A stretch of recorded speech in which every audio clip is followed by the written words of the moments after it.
He's just a little guy. Hello, I'm Ryan Donato. Hello, welcome back to another Heart of You. I am here, of course, to talk about Paddington in Peru. This is the latest Paddington movie. It is not directed by Paul King, and it also does not star Sally Hawkins. But other than that, pretty much everyone's back for this latest romp. Now, I really like the first Paddington movie. I love it. I think it's great. I think the second Paddington movie is even better. I'm one of the people that, loves to jump on the meme hype train of, it's like the perfect movie, 100% Rotten Tomatoes. And these movies just mean a lot to me, so I was really excited for this one, and I was really hoping that the Paddington brand would just keep this franchise afloat with the talent that was leaving it, but it was very obvious that, there was apprehension going into this one because, I think Paul King's great, especially once Wonka was great. I was like, oh no, that means Paul King is good at his job. Paddington Peru is definitely a step down from the first two Paddington movies. I kind of compared it quality-wise to the Kung Fu Panda trilogy, where the first one's great, the second one's somehow even better, and then the third one's really good, if you showed me Paddington in Peru back in 2014 before I saw any of the Paddington movies and you were like, Adam, this is what a Paddington movie is, how do you feel? I would be like, yeah, this is awesome, this is great, but it's because I've seen those other two Paddington movies, it's why I'm so disappointed in this one. It's a good movie, it's very funny, it's very sweet, good wholesome family film, but I'm mostly going to talk about the stuff I didn't like. So the thing I like about the second Paddington movie in particular, so the stakes of the first movie is he's an immigrant, he needs to find a family, and he's also being hunted by someone that's trying to kill him. So that's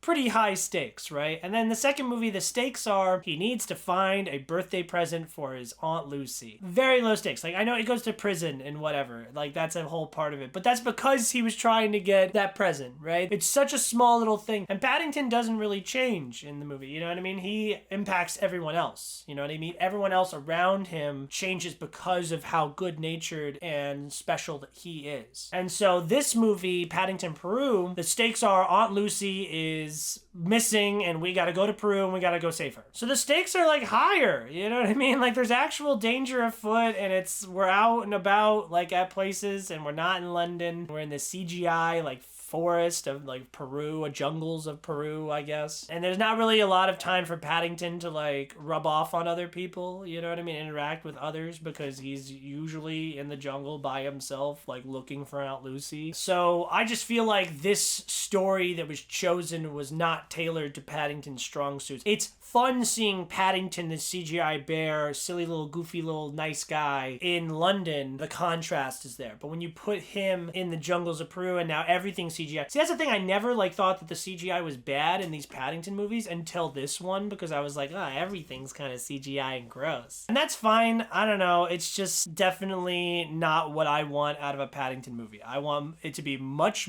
lighter, and I want it to be in London, and I don't want Paddington to have a lot going on. I want more so everyone else is the one who's changing, and Paddington is this virtuous character who impacts others, who gets others to arc. This is slight spoilers I'm going to say for this next part here. So, I'm giving this a 4 out of 5. So if you're done here, it's good. It's good. It's really good. It's not as good as the first two, nowhere near, but it's good, right? So this one has two villains. It's Olivia Colman and Antonio Banderas. It's kind of like a twist. Both of them, it's kind of like a twist. So Antonio Banderas is the ship captain with a daughter that he really wants to be good to, but he's got this thing inside of him where he's oh, I gotta find the gold. It's my family legacy or something like that, and that's really what I got this greed in my heart that I can't satiate. And then he has the bit where he talks to other versions of himself, the camera kind of goes around in the mirror, you could see he's dressed up like this kind of guy, or a conquistador or whatever, you know what I mean? And kind of what Hugh Grant was doing in the second one, where he's talking to the costumes on the bus. So I thought that was kind of derivative. So he's having fun with it and he's good, but it's nothing we haven't seen him really do before. It was just okay, like I said, it was really derivatives, and I didn't really feel emotionally attached to the whole thing with him and his daughter. I thought that was a whole extra thing that I didn't really need. It's kind of a twist that Olivia Colman's nun character, the one who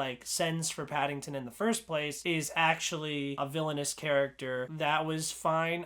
That's better than Antonio Banderas, because she had her face is just so animated when her eyes get big, and she's just so silly and goofy. She has a song. I enjoyed that she had a song. I didn't really love the song itself, I thought that that was kind of a step down. So it really feels like Nicole Kidman's a good villain. Hugh Grant is a great villain. And then here they were like, okay, so we gotta top the last one. Okay, well, more villains. I think this movie even admits that Hugh Grant's the best villain because there's a mid-credit or like at the end of the movie, Hugh Grant shows up. Okay, I remember the second Paddington movie. Like, yes, I also wish I was watching that instead. Speaking of reminding me about the other Paddington movies, there's a scene where they flash back to Sally Hawkins' character meeting Paddington. And obviously she's played by, I think it's Emily Mortimer here. And I'm not really too familiar with her. She's fine. She did a fine job. But Sally Hawkins is the character. Like, you know what I mean? It was just so weird to see this other woman slip into this role. Whatever. It happens all the time, but I didn't like it. But they do like a flashback, and they specifically don't show you Sally Hawkins' face in the flashback. It's like a scene from the first movie, and it's like, you're just reminding me that this movie isn't as good as it could be. I'm kind of like afraid because there's gonna be like a fourth movie, and I think like a show as well. And I think the show would be fine. Like maybe do an animated show at this point. And that's the thing. I was also thinking that this movie should have been animated. I mean, like, why not? I mean, they're already like picture books. You're already going into the jungle. You know, do a 3D animated thing. You know what I mean? It has a lot of people come back for voices. Maybe Sally Hawkins has enough time to do a voice rather than, you know, actually being there on set. So you could have like really pivoted. Okay, Paul King's not back. All right, well, let's go a completely different direction. I do think they did because, I mean, it's not Paddington 3. It's Paddington Peru. We're going to a different... It's ambitious in its own way, but it's ambitious in ways that it's like, it's really trying to like keep pace with the last two movies. And it just ends up being good, you know, but it feels like such a disappointment compared to the last two. And it also reminds me of Kung Fu Panda 3 because we're kind of dealing with like the origins of our main character and where his parents are and, you know, his people and whatnot. And the ending of this movie, I was kind of like unsatisfied. Like, I don't know, the whole point is you're supposed to think that he's gonna stay with the bears, but then he's like, hey, can I still come back with you, please? And it's like, okay, I guess. I was just so emotionally uninvested at that point. Don't get me wrong, it's a good, cute little movie. It's just not on par with the first two at all, I think. So yeah, for the main reasons of, I think that the over-reliance on CGI because of the narrative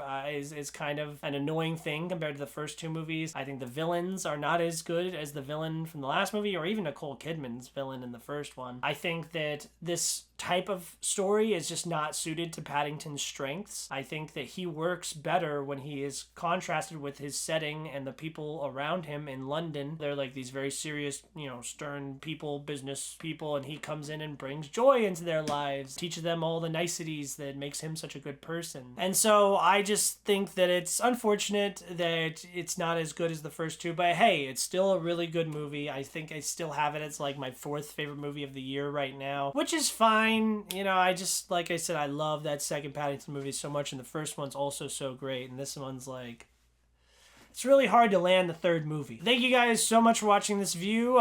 Paddington 4 out of 5. It's good. It's really good. Go watch it. I might not even buy it on Blu-ray. I don't know. I'm being nice with the 4. It's good. I'm underrating it. It's really, really sweet. Paddington is a very adorable character to hang out with. Like, comment, subscribe. Why don't you guys tell me what your favorite Paddington joke is? I think one of mine that stands out to me is when they talk about how the dad in the first one, like how he used to be like a Rough Rider, and then when she's pregnant, they like pull up to the hospital in like a motorcycle, and they like, haha, yeah, this isn't gonna change us at all. And they go into the door, and then when they come out, there's like a tan, like lame, like dad car, and he's like, it's beige.